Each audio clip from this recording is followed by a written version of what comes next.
Welcome Yves Engler. Let's give him a round of applause.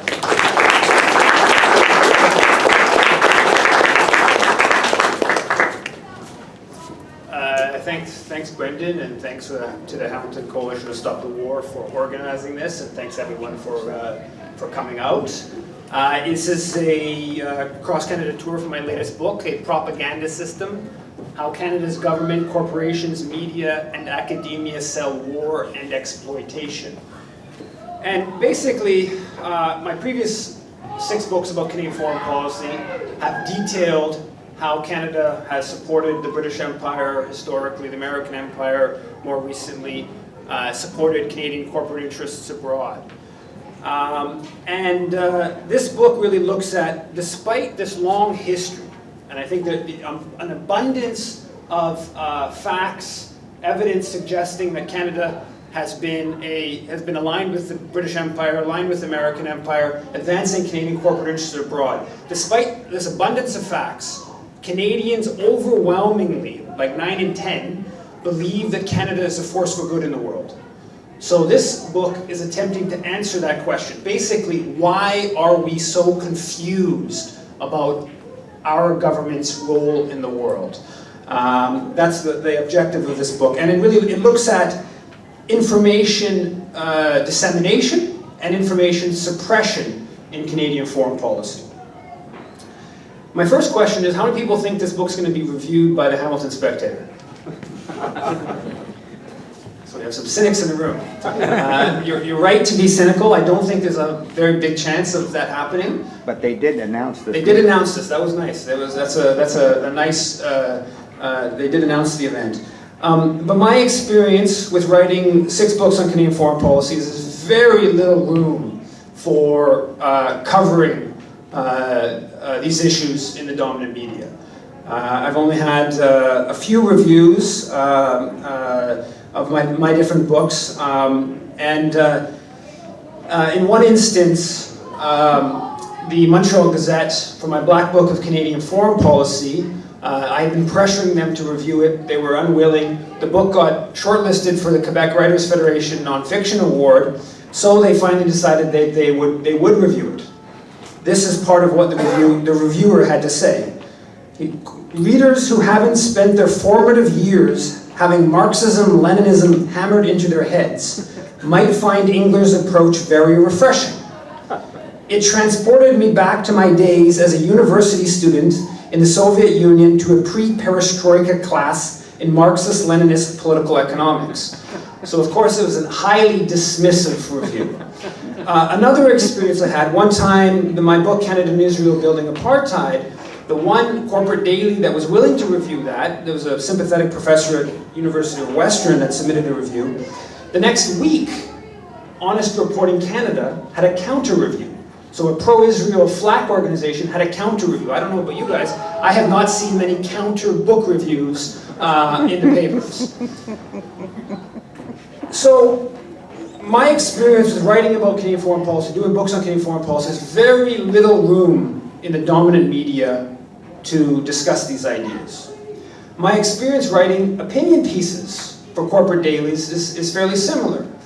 So I've submitted dozens and dozens of op-eds critical of Canadian foreign policy over the past 12 or so years, and I believe I've had 4 published in corporate dailies.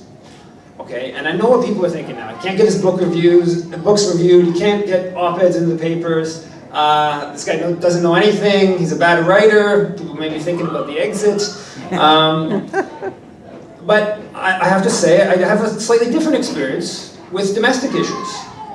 So in the early 2000s, when I was getting politicized and starting to write, I actually had a decent submission, or publishing to submission ratio, writing about domestic issues. About a half dozen op-eds published, submitted maybe a dozen. A couple years ago, I worked for the Communications Energy Paperworkers Union, which then became Unifor, and one of the things I did was I wrote op-eds for the President of the Union on domestic issues and had a very good submission ratio. Almost everything that was submitted got published. Obviously, they were under the name of the President of the Union, so they came with the institutional heft of the Union, but they were all about domestic issues. So my point in telling these personal anecdotes is to suggest that there is a big divide between the narrowness of debate allowed on foreign policy versus domestic policy. When it comes to domestic policy, I'm not arguing that the newspapers are progressive. They still reflect the bias of their corporate owners and the corporations that advertise in there. But there is a bit more space for debate. When it comes to foreign policy issues, it is an incredibly narrow, incredibly limited amount of space for critical discussion of Canada's foreign policy in the corporate papers. And I would suggest, in my personal experience, makes that point. A couple of examples of that, recent examples I've experienced that I detail in the book, and there's many others. One example was for the launch of my Canada and Africa 300 Years of Aid and Exploitation book last year. Before the event in Saskatoon, I submitted an op-ed to the Saskatoon Star-Phoenix. The editor of the Star-Phoenix, who I had a couple op-eds published when working for the union, so I knew him. It was an op-ed about Potash Corp, a company based in Saskatoon, and its role in violating international law by buying the non-renewable resources of the last remaining colony in Africa, Western Sahara, from Morocco, the occupying power. Submitted this op-ed to the op-ed's editor. He got back to me a little bit later saying, sorry, we can't publish it, and this is an explanation for why. He said, this issue has been on our pages in the past, with both sides of the debate making their points. I was like, oh, this is interesting. I've been paying attention to this issue. I didn't really see much about it.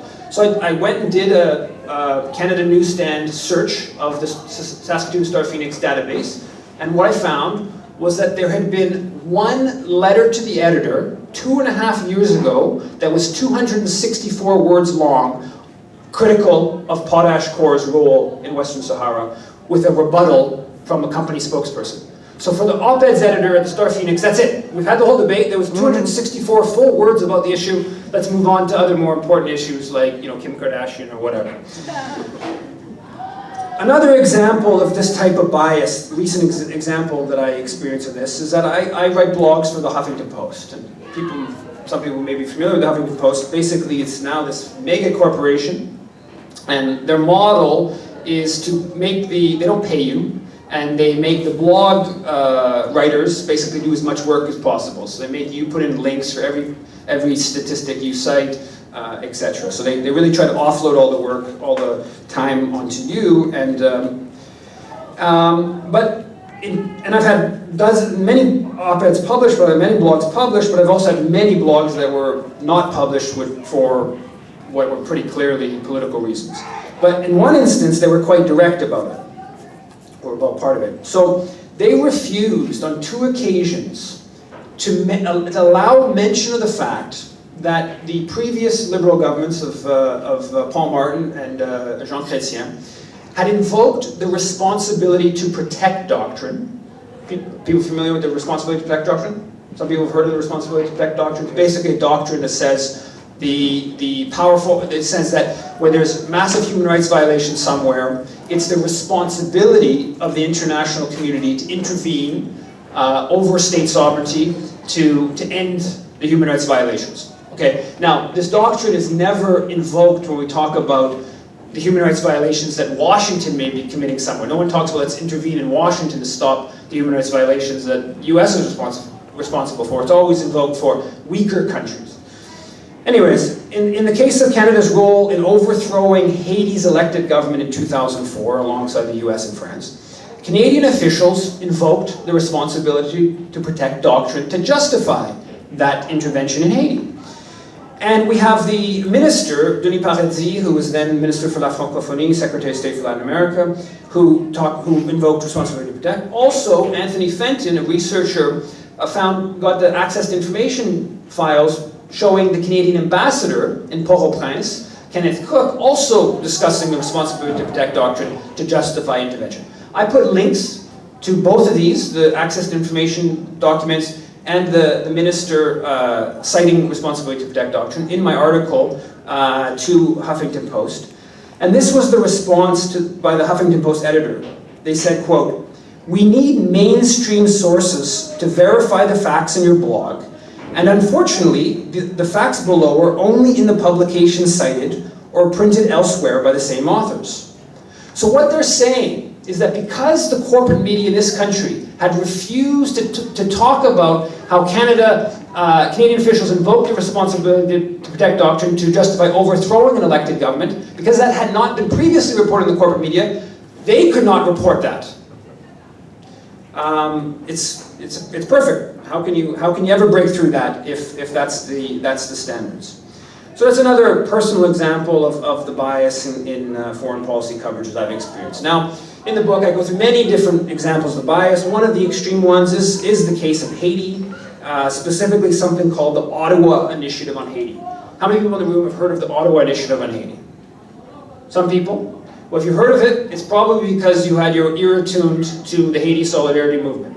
Because if you look at the Canadian Newsstand search, or Canadian Newsstand Dailies, major daily search, so the Ottawa Initiative in Haiti is basically a meeting in January of 2003, where Canadian officials brought American, French officials, and Organization of American States officials together, just outside of Ottawa, to discuss overthrowing Haiti's elected government and putting Haiti under UN trusteeship. Okay, this was all reported on 6 weeks after the meeting happened in L'Actualité, Quebec's equivalent to Maclean's magazine. All that was discussed, that was reported on L'Actualité magazine, then happens 13 months after the meeting. So Haiti's government is elected government is overthrown. Haiti's essentially been under UN trusteeship since. So this meeting, we know about it. It's on the public record. Haiti solidarity activists talked about it over and over again in the years after the coup.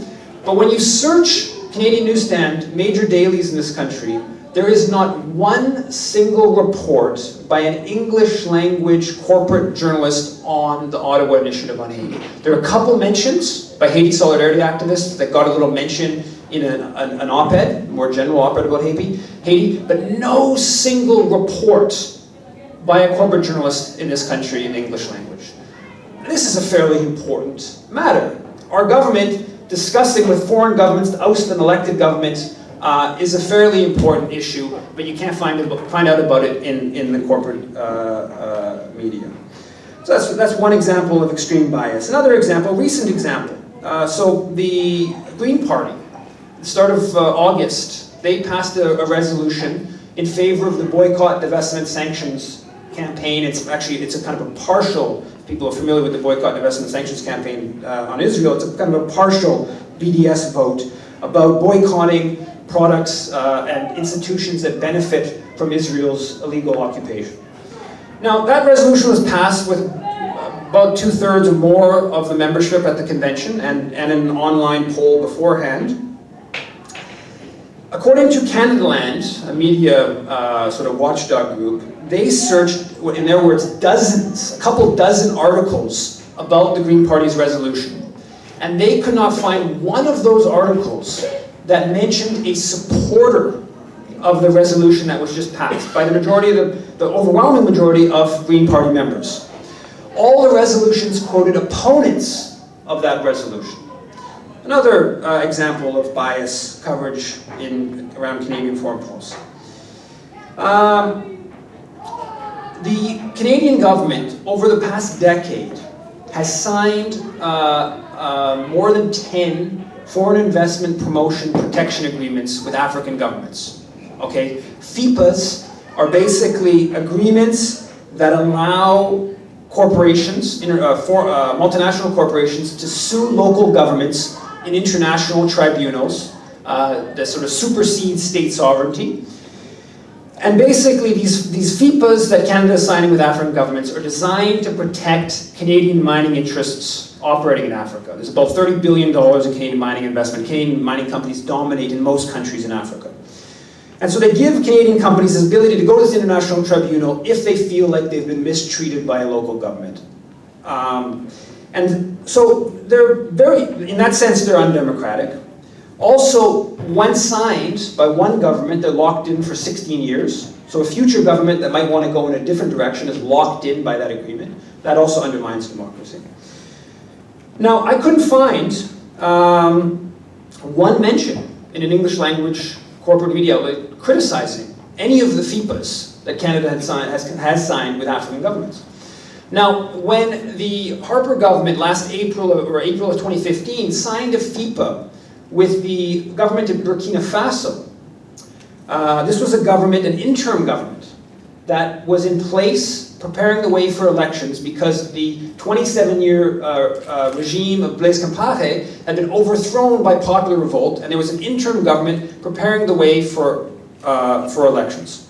The Harper government signed a FIPA with that interim government that locks in all future governments for 16 years. Crass violation of basic sense of electoral democracy. I wrote an op-ed about it, very mild op-ed about it, submitted it to the major corporate dailies in this country, and of course, unsurprisingly, none of them were willing to publish the matter. So it's not just a question of they don't know, it's a question of they don't want to hear it.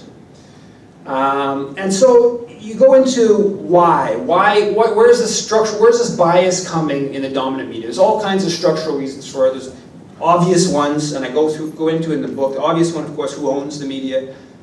Big corporations. Canada's media is among the most consolidated in the world. Very few corporations own most Canadian media.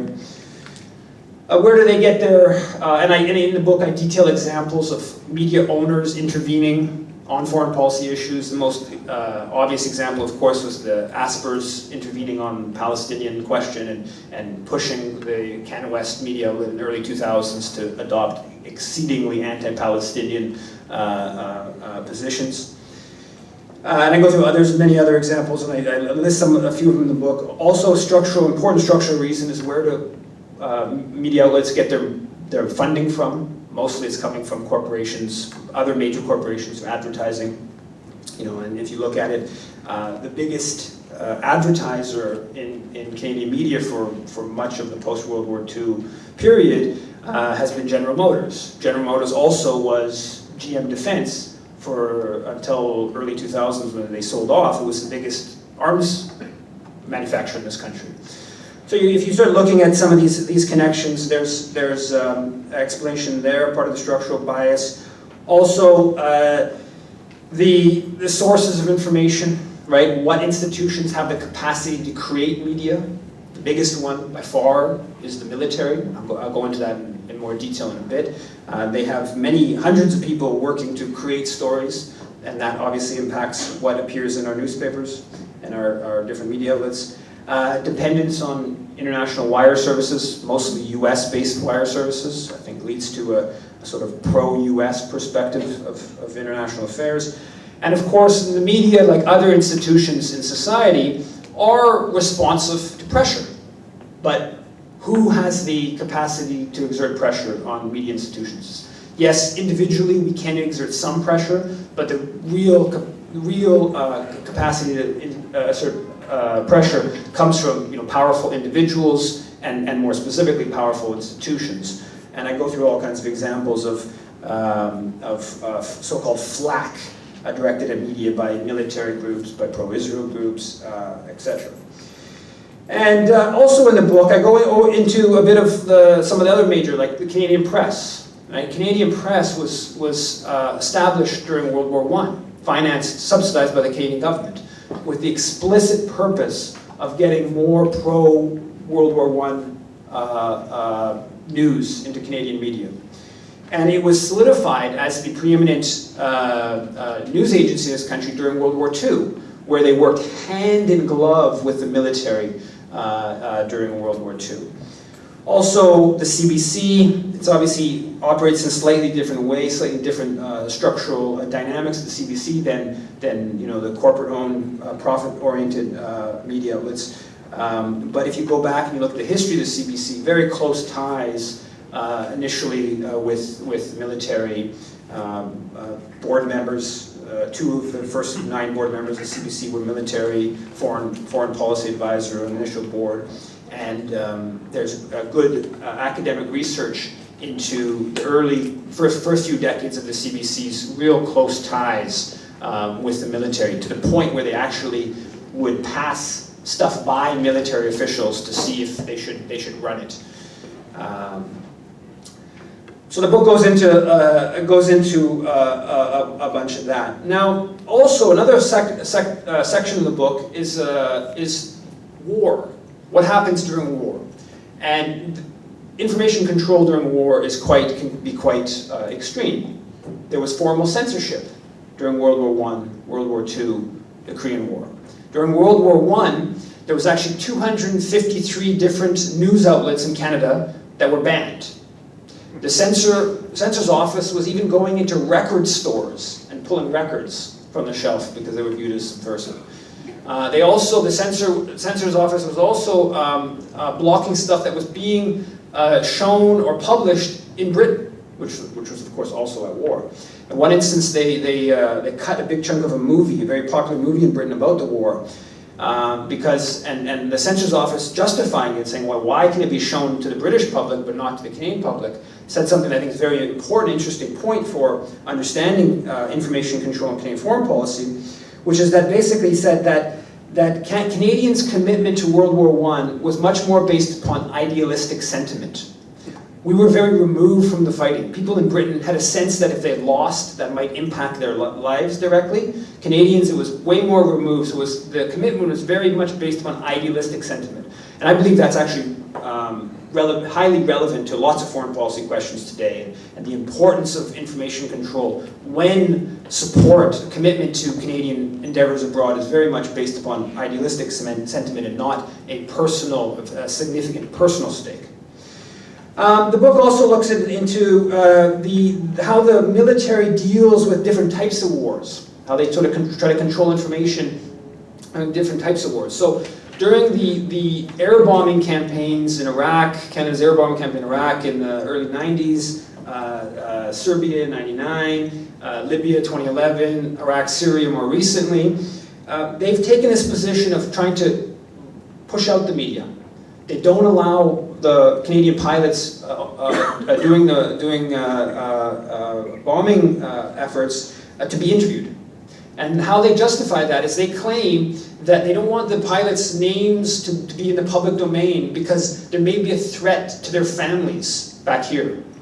And there's this good PhD thesis that goes into this, and it's based upon this what appears to be a fabrication during the Iraq War in the early 90s, claiming that there was body bags put on the lawn of the house of one of the pilots fighting. It appears to be untrue, how the military dealt with the war in Afghanistan, a much more controversial war than the recent bombing campaigns, suggests that they don't themselves believe a fear of domestic retribution to Canadian soldiers is actually a reason. So during the war in Afghanistan, a ground campaign, not a bombing from the air campaign, the military took a totally different position on how to deal with the media. Basically, what they tried to do was bring journalists as close as possible. Try to get journalists to see the war, see the occupation from their perspective. So they had, what people I'm sure are familiar with, was the Embedding Campaign, where you bring the journalists onto the base. The journalists live next to the troops on the base. They go out with the troops during their operations.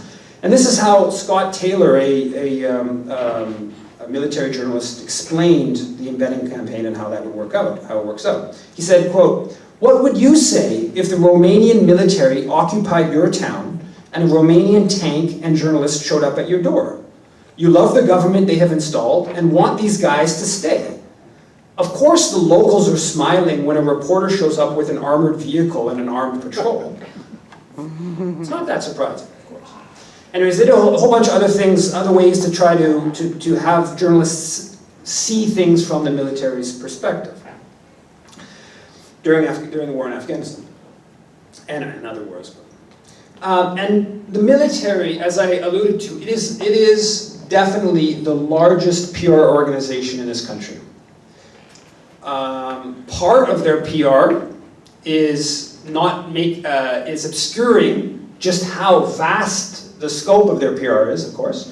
So they make it difficult to figure out exactly how big their PR operations are. But we have some sense of things. mostly coming from Embassy magazine, the foreign policy journal based in Ottawa. In 2010, the military spent $354 million on PR operations and war celebrations. They had 661 staff members devoted to these efforts.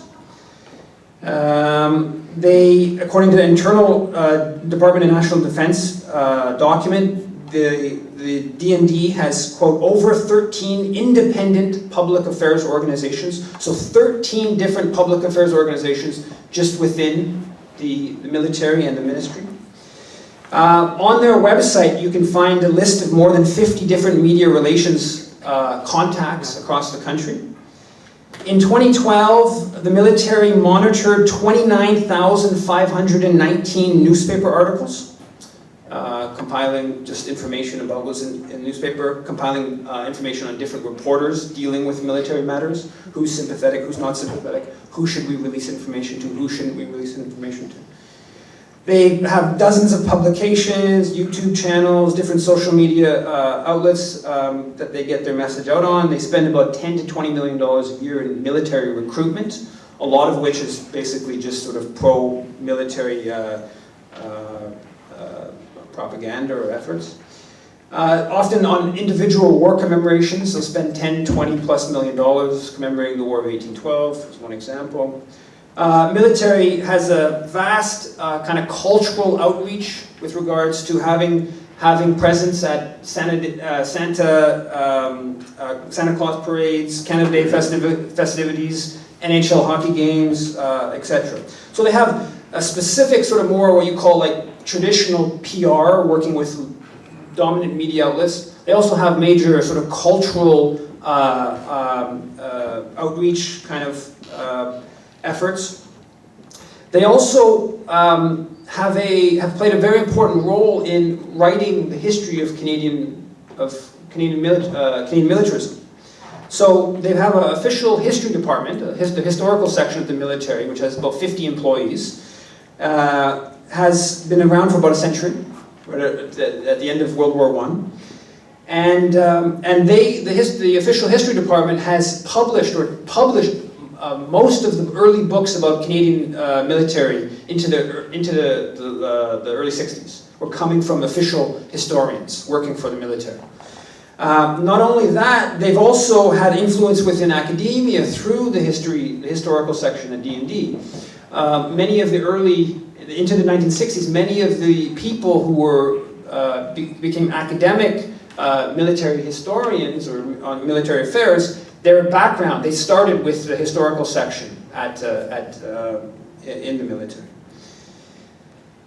They have their own university, Royal Military College of Canada. Right? I think I counted, if I remember correctly, I have the proper number in the book, but it was more than 150 different more than 150 different academics working at the Royal Military College, dozens and dozens of them in the social sciences.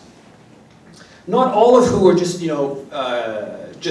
puppeting military perspective, just narrowly, but it's difficult to survive there if you're not somewhat sympathetic to the military. That's who you're training in large part. There are many arm's length organizations. I go into in the book section on the arm's length organizations tied to the military. Groups like Canadian Institute for Strategic Studies, a historical one, Conference of Defence Associations, Royal Canadian Military Institute, the Legion, Canadian Global Affairs Institute. These groups, one way or another, have a connection to the military, sometimes financial, sometimes in different structural ways, institutional ways. In one way or another, they're all sort of arm's length organizations. So a lot of time, when you read a story about military affairs in the Globe Mail or wherever, they'll be quoting somebody from one of these arm's length organizations that often has ties, and I go into the details of that in the book. Oftentimes the op-eds you see in the corporate dailies come from individuals from these different arm's length organizations. Also, the military has a very formal presence on more than a dozen university campuses across the country. The Security Defense Forum funds, I think, about 15 university security studies programs across the country. Not huge amounts of money, $100,000 to $200,000 a year usually to the different programs. but they've also been involved in setting up many of these security studies programs at universities at York, other universities, and the Security and Evidence Forum goes back to 1967. So they have a formal presence on campus, funding programs that suit their ideological outlook. The book goes way beyond just the military, and if you start looking at academia, this was a bit surprising.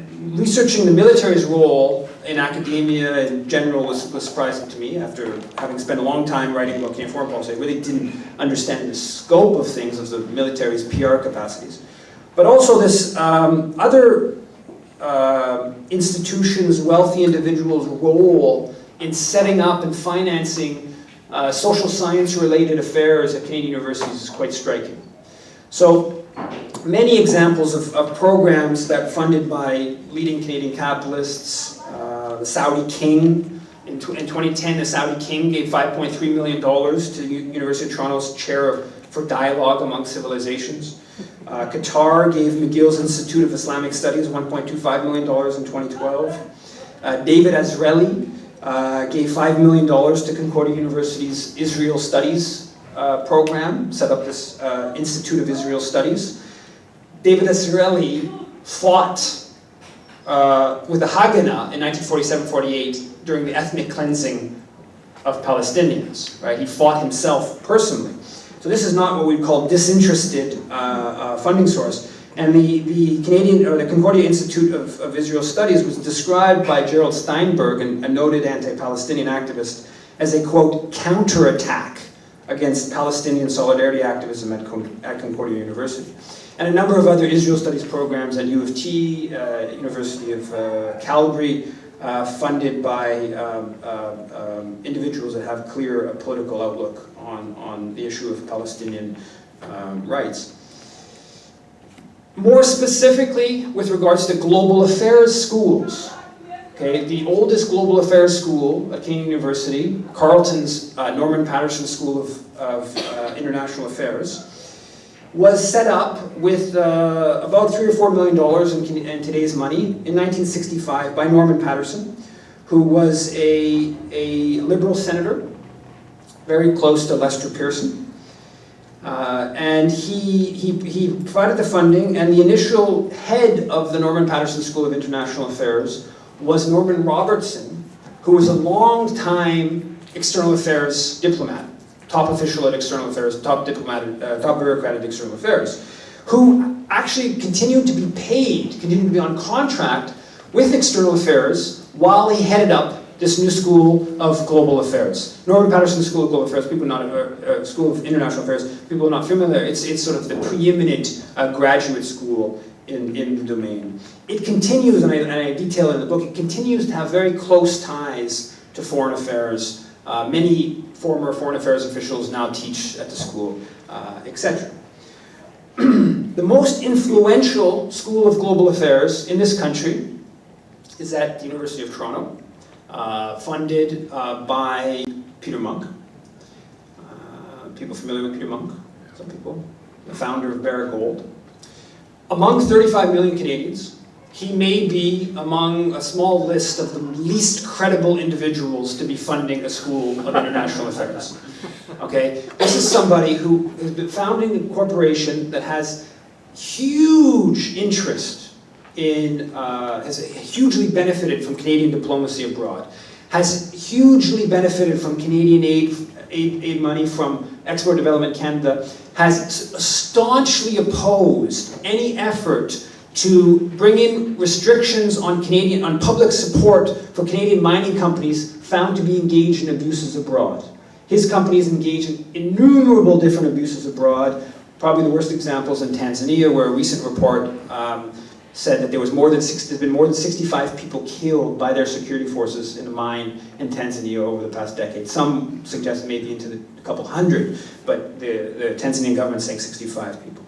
So Peter Munk has an incredible personal self-interest in a certain type of foreign policy. He's also an extreme right-wing ideologue. Right? He's somebody who says that when asked about indigenous rights around the world and growing indigenous rights around the world, he said, yes, it's a big problem. Indigenous people have too many rights these days. He talks about gang rape being a cultural habit in Papua New Guinea. He goes on about how Augusto Pinochet, dictator in Chile, is a wonderful guy, how Hugo Chavez is terrible. He's an extreme right-wing ideologue, and he's been on record of suggesting this over and over again. Now, the initial funding that Peter Monk gave to U of T back in 1997, $6.4 million, it was contingent upon the International Studies Center at that time receiving advice from Barrett Gold's International Advisory Board. Who sat on Barrett Gold's International Advisory Board? We had Brian Mulroney, Barrett Gold's International former Prime Minister. We had George Bush on Barrett's International Advisory Board. Peter Monk also, as part of the initial contract, made it so his funding didn't all come up front. So he withheld some of the funding to sort of make sure that they go in the right direction. They did go in the right direction. He was happy with the direction of things. So he gave another $5 million in 2006, and then in 2010 he put up $35 million to expand what was then a Center of International Studies into the Monk School of Global Affairs. And it's interesting to look at a bit of the funding to this. So he put up $35 million, but he got, as part of the initial agreement, the University of Toronto's endowment that committed $39 million. He also got Ontario and the federal government to put in $50 million. And then for his $35 million, he gets a tax credit, I believe, estimate of about $16 million. So effectively, he actually only put in $19 million, still a large amount of money.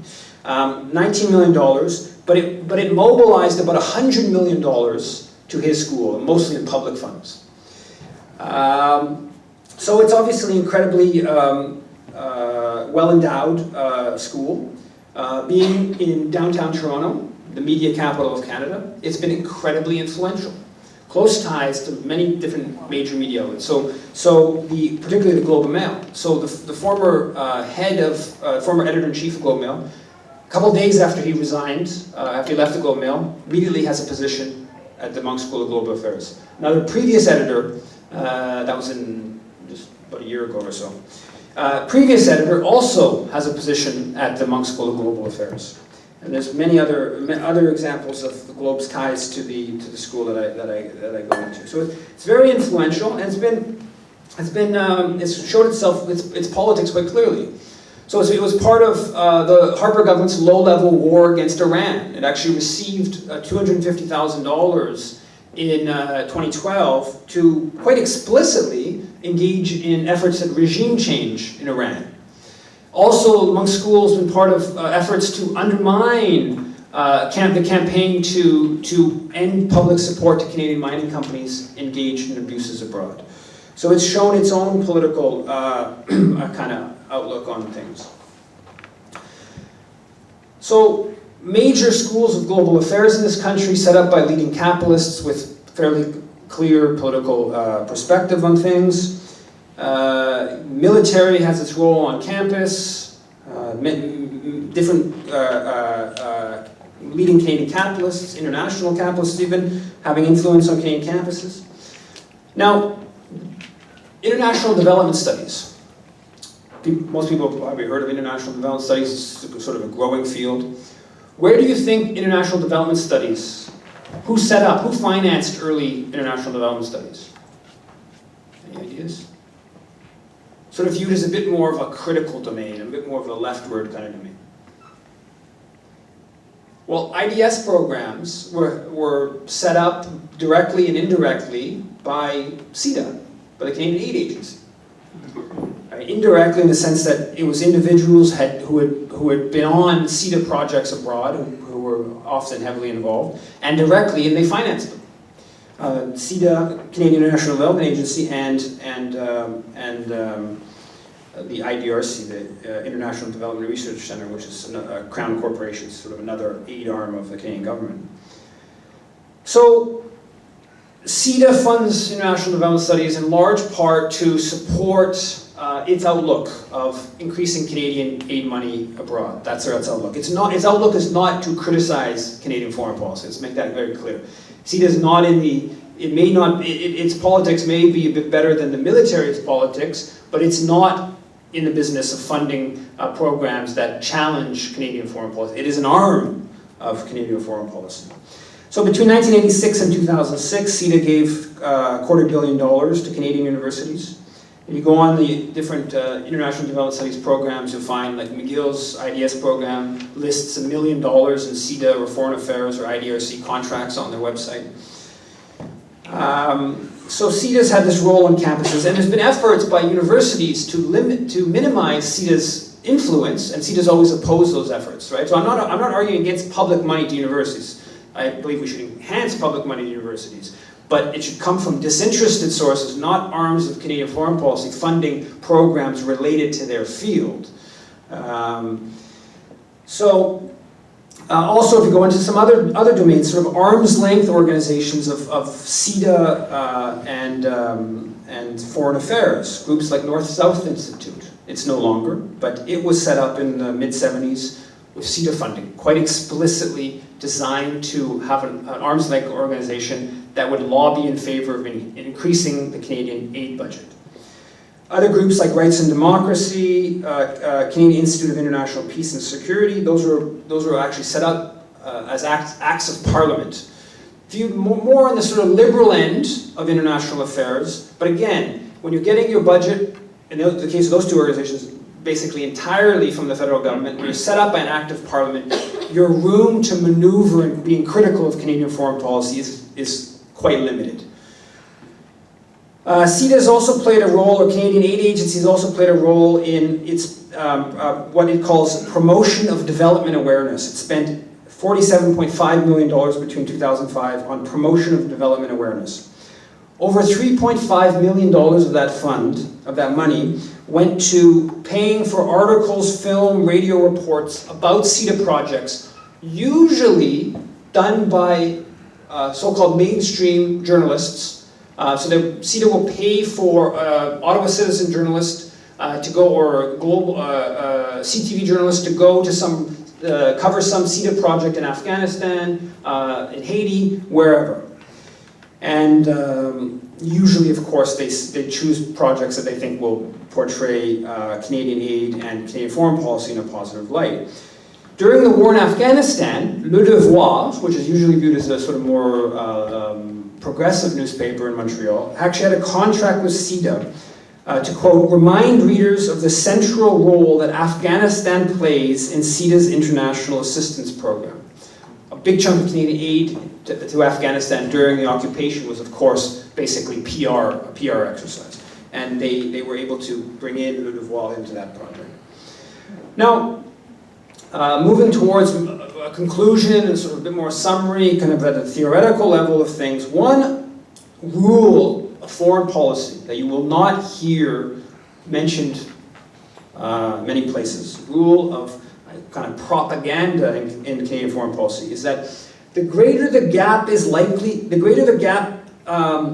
more impoverished a nation is, the greater the gap is likely to be about what is said and done.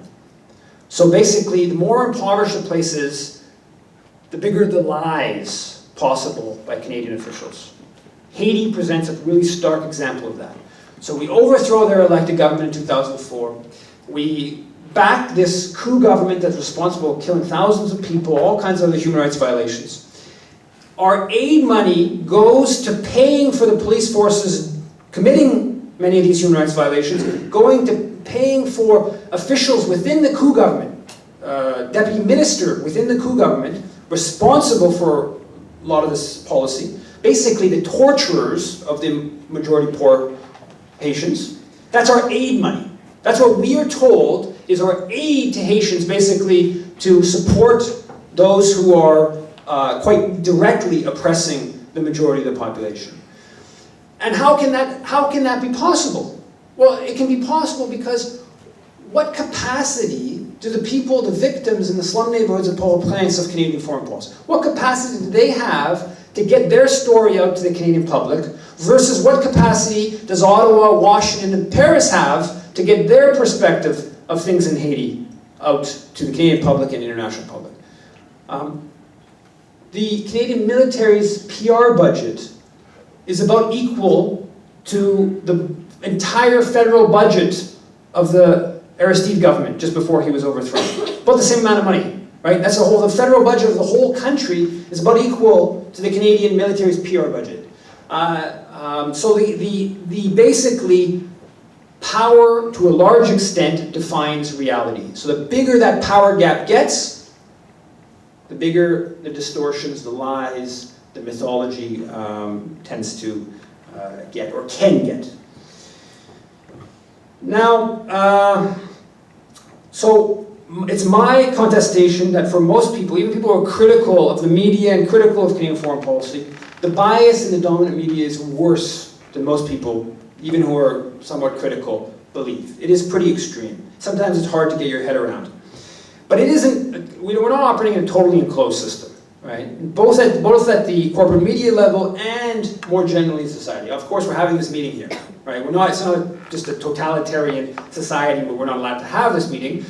So there are the spaces where we can discuss things more critically. But even within the corporate media, there is room. There is nuance and there is room to have some impact. It's unlikely to be successful if it's just through that means. You have to be working around the corporate media, working in other spaces and putting pressure. But there is capacity. There is a possibility to have impact even within corporate media, if people choose to focus on that. And I think it has to be always part of the political equation. So I was part of a group called Haiti Action Montreal, formed after Canada overthrew Haiti's elected government in 2004. And we campaigned for a number of years quite aggressively and intensely, and I would like to believe creatively, around exposing Canada's role in Haiti. And we had experience with journalists who became basically the leading voice in the Montreal Gazette on Haiti. Her name's Sue Montgomery, and she was the person that the paper sent down before the coup, in the days before the coup, February 29, 2004. She was sent down to Haiti with very little time to prepare. She was actually somebody who usually was a bit more progressive. She was sent down to Haiti, time of the coup, and she happens to get robbed. The Canadian ambassador tells her that the people who robbed her were so-called chimères, who were supposed to be pro-Aristide thugs.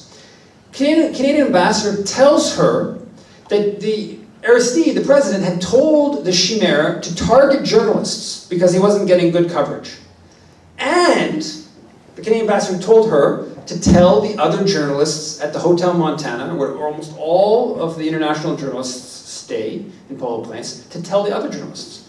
Sue Montgomery, not knowing basically anything about Haiti, told the other journalists that she had been robbed and she thinks it was from chimère, and that of course impacted her coverage of Canada's role in Haiti and of what was going on. She later realizes, of course, the ambassador had no idea who had robbed her, unless. So it was absurd, but she was completely duped by the ambassador at the time. And part of why she realized that she was duped was because we put pressure on her. Haiti Action Montreal, we criticized her coverage. And basically, we were able to get Sue Montgomery to do a 180-degree turn from being pro-coup at the time, basically articulating what the Canadian Embassy wanted, to by 2006, at the time of the 2006 elections, she actually published a column saying that Pierre Pettigrew, the foreign minister at the time, and Denis Coderre, who was the Liberal government's special advisor in Haiti, that they should lose their seats for what they had done in Haiti. And the reason that she shifted her position was probably partly she reflecting on her experience, but also partly because she was under pressure from Haiti Action Montreal and others. And that pressure came in direct pressure on her. It came in the form of, we were organizing events, bringing up speakers from Haiti, bringing people who had a different perspective. We were putting up tens of thousands of Canada out of Haiti stickers all across Montreal, which in that case of the stickers led directly to some media reports. Basically, we were putting forward a different perspective. That was an incredibly compelling perspective of what was going on in Haiti. And that was we were able to change certainly her personal coverage, but actually even a bit more broadly in the paper. So there are important structural forces shaping the bias in the dominant media. Don't get me wrong, they are important and they can be quite extreme. But it isn't completely enclosed, and activism can have an impact within the corporate media and also, of course, around the corporate media. Now, really to come to a conclusion here, part of the bias on foreign policy versus on domestic policy, the greater bias on foreign policy versus domestic policy, is there really isn't much of a countervailing force on domestic issues. Right? Most obviously on domestic issues, the labor movement, with many problems, it does provide a countervailing force to the corporate perspective. It does. There is a real institutional power and heft that provides on many issues a countervailing force to the elite corporate perspective. On foreign policy, that doesn't really exist. There isn't that countervailing force, and I'm doing a book that looks into the left's contribution, left institutions, the CCF, NDP, labor unions, and others' contribution to not being that countervailing force and often going along with Canadian foreign policy. But there isn't really a countervailing force. So to just conclude, one of the things that I'm involved in, just in the process and as part of this tour is about, is setting up something called the Canadian Foreign Policy Institute. And basically, initially, it's going to be, there's a sign-up sheet on the table there, and if anybody who wants to get on our sign-up, and we're going to have a monthly newsletter coming up, please do give us your email, and we won't be flooding your inbox, but there'll be some stuff coming. Basically, initially, what it's going to be is just a hub, a website hub of critical discussion of Canadian foreign policy. There's lots out there. It's all around. It's not getting enough. It's not being read by enough people and not being watched by enough people. There's a fair bit out there. The initial role is just to bring it together in one spot. Also, there's all kinds, dozens and dozens of very good books on Canadian foreign policy, documentaries, place that's going to be a sort of hub for that stuff. Ultimately, the objective, of course, is much more grandiose. Publish reports, have chapters across the country potentially. Obviously, the sky's the limit of where you want to go in building a countervailing force to the dominant Canadian foreign policy. But we're not. We realize that it's a tough environment. So you start modestly, and the sky's the limit. But I ended off on that partly to ask people to sign up and to pay. The site's not live yet, will be soon, but also partly to end on the point that we need to build the countervailing force on Canadian foreign policy issues. Whether it's a think tank institute, whether it's groups like the Hamilton Coalition to Stop War, whether it's progressive media outlets that are willing to challenge, we need to build that, to have that countervailing force. So the military foreign affairs perspective doesn't continue to dominate. I'll leave it at that. Thank you very much.